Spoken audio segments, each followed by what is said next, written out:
we doing today? Questions and answers. That's all we're doing today on Chasing the Sun.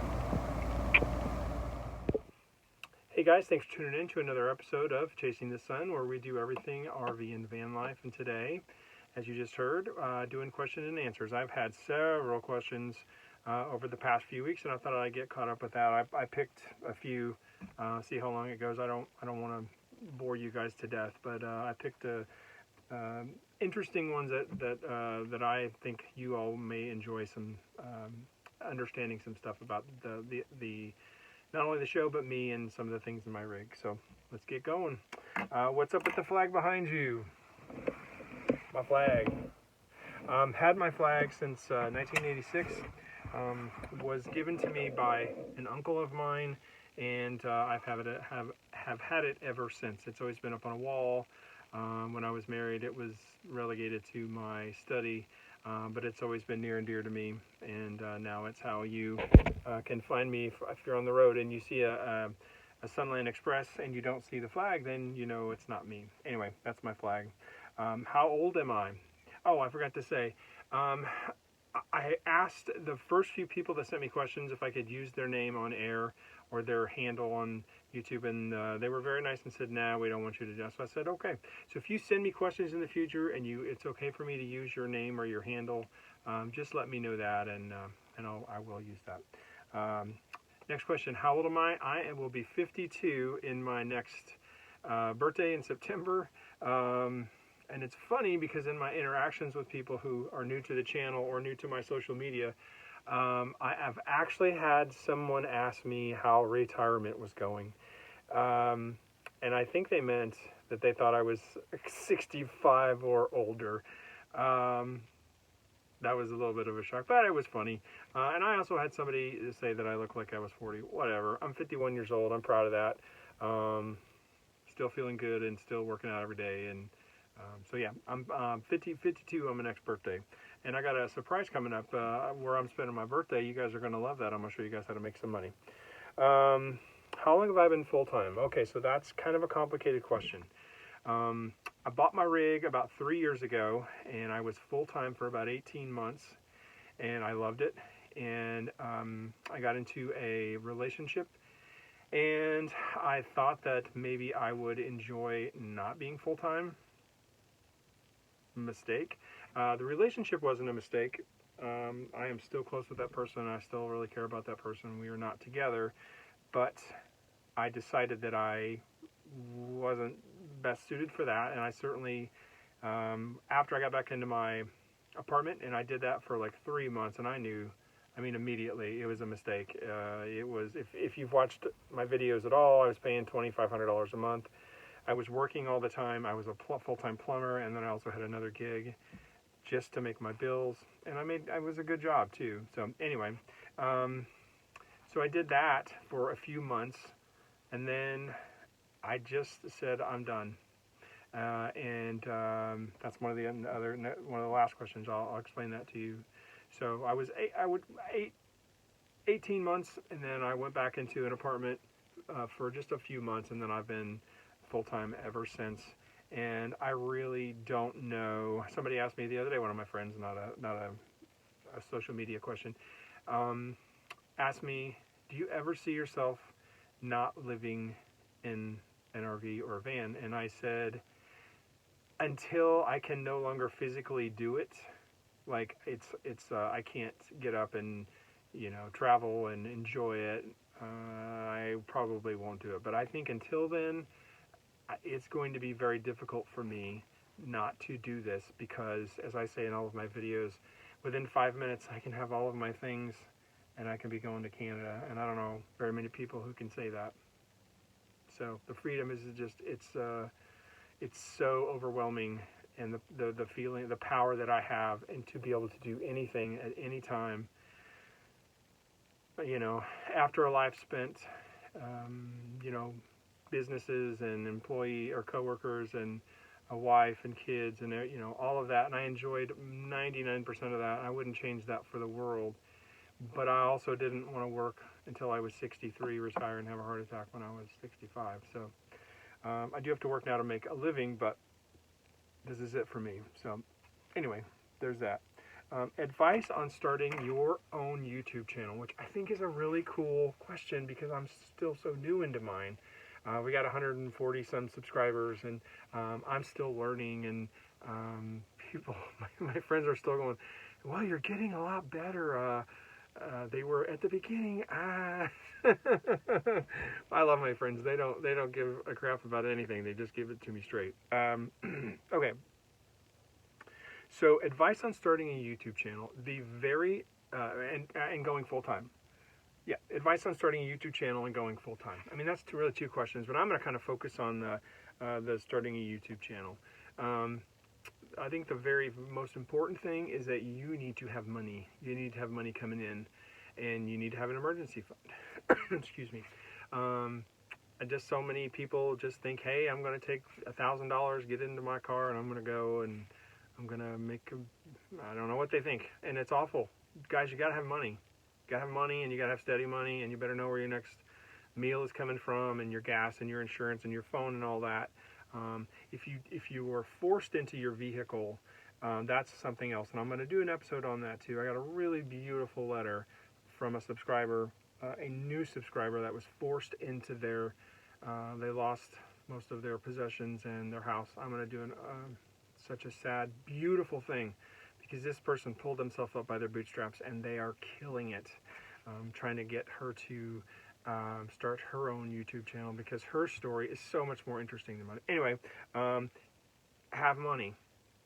Save your money now if you're thinking about doing this, and have an emergency fund. So for me, since they asked me the question, I have to have, in order for me to feel comfortable, I have to have 6 months of living expenses. So that means that I need to have that money either cash or in my savings or in my checking or whatever. So for me, if I can't go travel for 6 months, then I will stop, and I've done it, and I will get a job. I will still live in my rig, and I will wait until I have that money. And then, one of the things about my YouTube channel is that I'm going to show you guys how to make money. If you watched me before, you know about Burleywood, and I'm proud of that, and I make money on that. I'm fixing my Etsy store, and a lot of really cool stuff. So I have that income, but I hustle. I hustle all the time. I do side jobs. I'm going to start showing you guys that. Just sold a rack to one of my friends, Steven. Steven, love you, man. So good to see you again. I hope you're watching, bro. And he said, hey man, I got some work that I need done, kind of handyman stuff, and since I remodel houses, it's a perfect fit, so I pursue those as often as I can. And since I spend a lot of time not working, that frees me up for the times when I do, and I will just put that money aside and won't use it until I need it. So, and an emergency fund, what does Dave Ramsey say? I don't remember. I took the financial thing a long time ago. But anyway, again, for me, an emergency fund is about $5,000. Because my house is my car. It's how I get everywhere. It's how I get to my job. It's how I see my kids. It's how I interact with my friends. I don't know what you have to have, but I sort of talk to my really good friend who's a mechanic, and he started saying, so your tires are what, 700? I'm like, for 6 tires it would be $700 or $800. Yeah, for a transmission, 2,500. If you had to change the engine, 25. I'm like, but if you don't have steady income and you don't have an emergency fund, whatever that is for you, and you have to decide that for yourself, you shouldn't do this. Stay in your apartment, save your money, So, yeah. Have a really good vehicle. I cannot stress this enough. It is so important to, if you sell everything, which is beautiful and it's an amazing journey, and you get out on the road and you're in a car that breaks down all the time, it's going to take all your money, you're going to hate it, and you're going to go right back into a situation where you have less freedom. So that's a big deal. Yeah, and that's it, except for watching a ton of videos. There are so many amazing content makers now that excuse me, Live Our Lifestyle. Chrome is one of them. The Adventure Van Man, Carolyn's RV, of course, Bob Wells. When I decided to do my channel, I don't know the number, but it was thousands. I consumed thousands of videos and thousands of bad ones. And when I would find somebody starting out, I particularly sort of zoned in on them. And, you know, the first time you did what? The first time you dated somebody, you were probably terrible at it. Right. You know, but you got to do it. You got to do it a lot. And the only way you're going to get better is to do it a lot. That's what he said. So yeah, watch a lot of videos. Oh, and there's one other thing I forgot. Watch a lot of videos. Understand the, you know, what your camera is seeing, and film a lot. Film a lot. Put up a lot of videos. More good jeepers, more than I have for sure.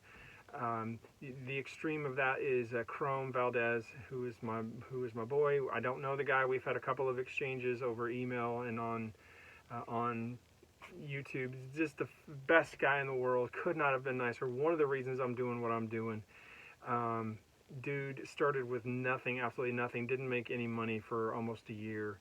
Now he's certainly one of the best. He's got 80,000 subscribers. Makes what I perceive to be a good living. Go back and look at his first 100 videos. And Chrome, I'm sorry, brother, I love you. They were not great. Look at the one he put up today. It is amazing. It is even when he has nothing to say, and Chrome, sometimes you just film your life, man, and you don't teach us anything, you just show us your day, and it's so beautifully edited and shot so well, and it's just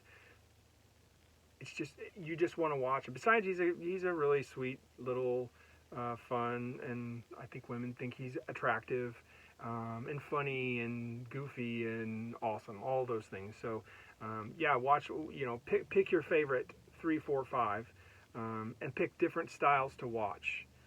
Yes, some of the real slick ones that, you know, are being made by professionals, those are neat. But I would choose someone simple who doesn't have $1 million behind them, and do that, you know, just non-stop watch the videos, and try to emulate them. The shots, the B-roll. B-roll, what is B-roll? I say B-roll all the time. B-roll is the little panning shots of the waterfall or the river or the creek or the duck or the deer. Study that. There's a million videos on here. That will, if you understand and can do B-roll on your first one, even crappy B-roll, you are miles ahead of everybody else. Miles ahead of everybody else. That's important. And that's it. And the last question, man, this is 13 minutes in. Sorry, guys. The last question, I probably should do an entire video on this, but why? Why did I decide to go full-time? And I'll try to keep it brief. I had just, you know, moved to from the southern Indiana, Louisville metro area to Wilmington, North Carolina. I just gotten out of a 23-year marriage, and then after that I was in another relationship that didn't work out. But I lost my mom. And I loved my mom. She had a very hard life. She was an amazing person. Just, you know, everybody should love their mom the way I loved my mom. I was definitely a mom's boy, and I was proud to be her son. And before I lost her, I knew she was sick. She had led a sedentary life. There's a group I started on Facebook called Tag Me Peeps.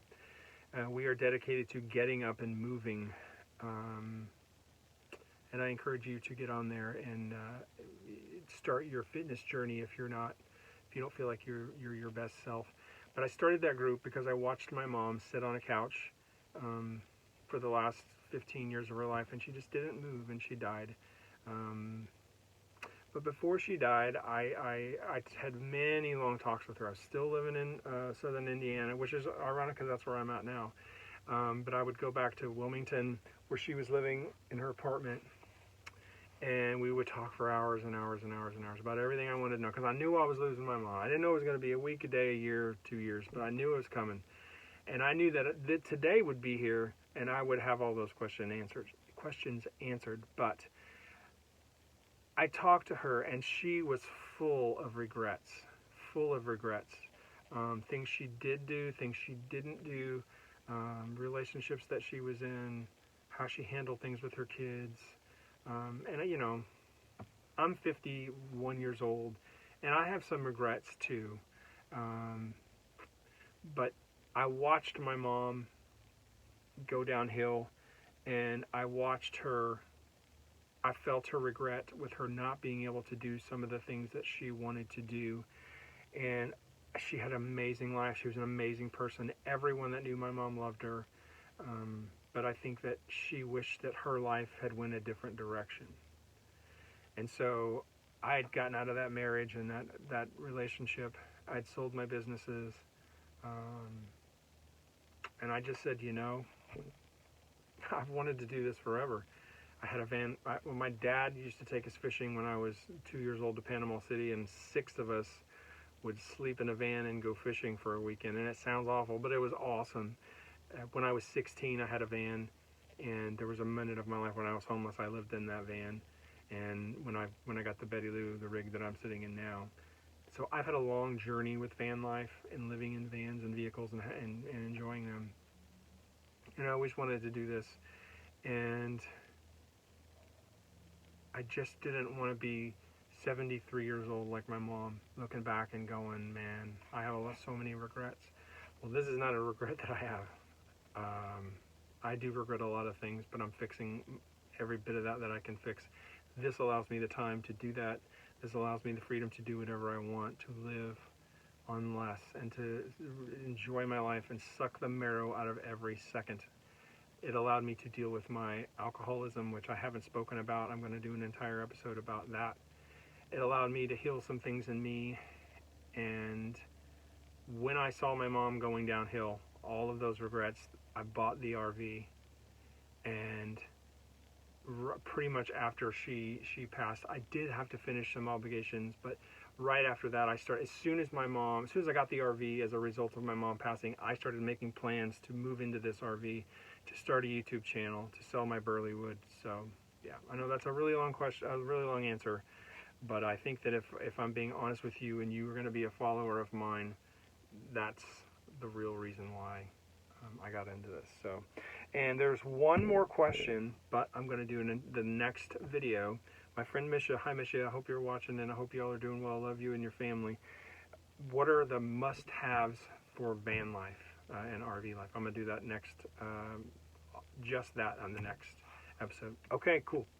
That's Q&A. I think that's the second one we've had of these, and I've had some pretty good response to the first one, so I hope you all like this one. So that's it. If there's something that I haven't covered and you would like for me to, please drop a comment below or hit me up on the email, which I leave down below. Find me on Instagram. It's Chasing the Sun RV Van Life. Eric Hobaugh on Facebook, ERICHOBAUGH. There's a Chasing the Sun site on Facebook as well, and like I said, Instagram. You can find us anywhere. So okay, that's it. Thanks for watching, guys. Appreciate you so much. Please subscribe if you got anything out of this video. I think we're up to like 45 or 50 videos, which is really cool. Pretty proud of that. And by subscribing, you're helping me build the channel, trying to get to 1,000 subscribers so we can monetize this thing and make a living. So I appreciate you guys doing that. All right, thank you very much. And remember, I say it every week, you have to get up every single day for the rest of your life and do one thing that gets you closer to your dreams. All right, guys, see you on the next one.